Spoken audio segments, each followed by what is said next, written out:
Okay, guys. Well, welcome. It's now 2:30 our time. I think we should get going. There may be some others joining us in a wee minute, but I think we should stick to time if we can. A really warm welcome to number 3 on our curriculum. Okay, just before we get going, let's welcome Tina.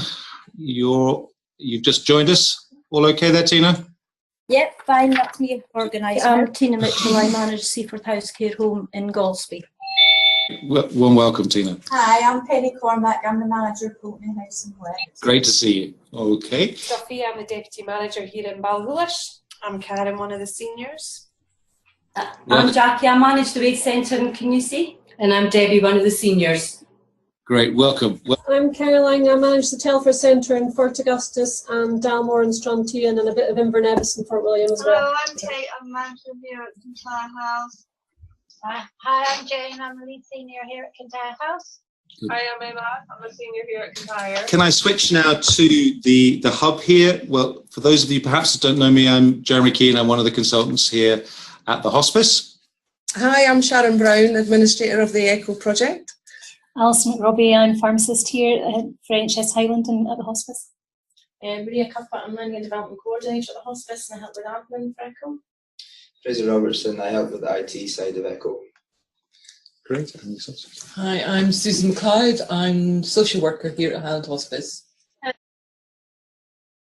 It's nice to be invited along here. I think I said this the last time I was here, but I'm very aware of how important the work in care homes are, particularly I think for myself and Charlie working in old age psychiatry, because so many of our patients eventually end up living in care homes. I'll tell you quickly what we're going to go through, then I'll hand over to Charlie. Sorry, I should have said Charlie is our VC clinic nurse as well as a memory clinic nurse. Thank you very much.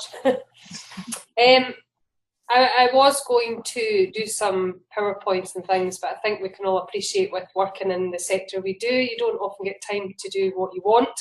So unfortunately, you're just going to have to listen to us. Here in Abbeyfield, team working for us comes in 2 major forms. So the first one of that is internal team working. So we have to think of the clients and how it's going to affect them, and we have to make sure that we're all working together for them. Absolutely fantastic. And thank you for your sort of thoughts on working together as a network. And I know, Louise, we've all benefited within this ECHO network from the expertise that you've developed over the years at Abbeyfield. On that line, I'm sure there are people that are going to have loads of questions and pointers. Anybody want to make any points to Louise? Any sort of clarification or anything just to congratulate the team on, or perhaps share your own experience of trying some of these things? Well done, Louise. I think that presentation was fantastic. It really covered a lot of what we deal with and what we try to do and what we aim to do.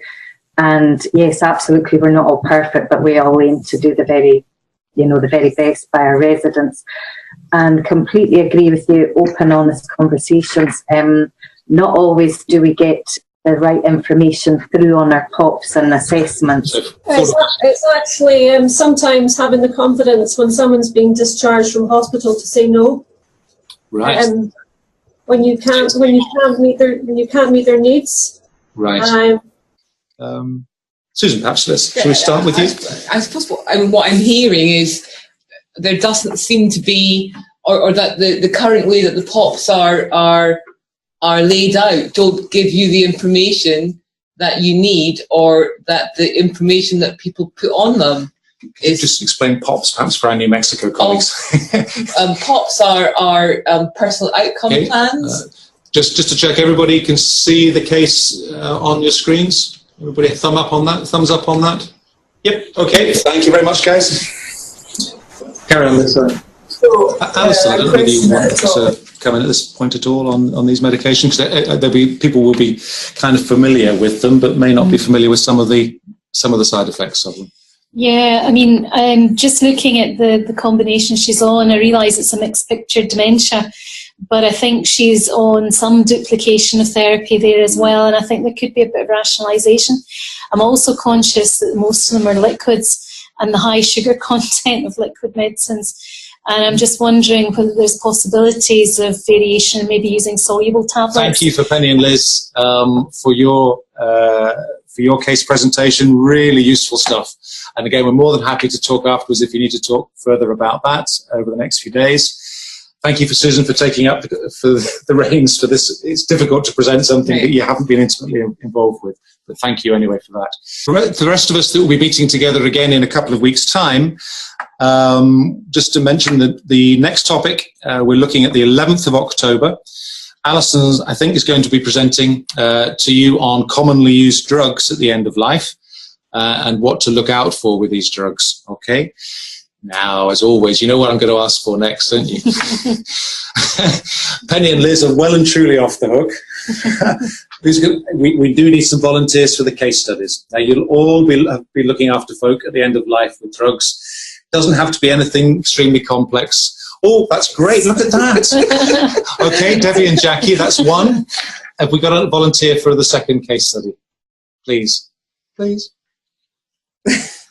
Yay, good. So that's Lisa. So Lisa, Debbie and Jackie, thank you so much. If you could get those in, and Sharon would love to have them 2 or 3 days beforehand if possible, okay, so that we can get them out to everybody to have a reread. That would be lovely. Have a good couple of weeks and we look forward to seeing you on the 11th. Okay. Cheerio. Bye now. Thank you very much indeed. Cheerio.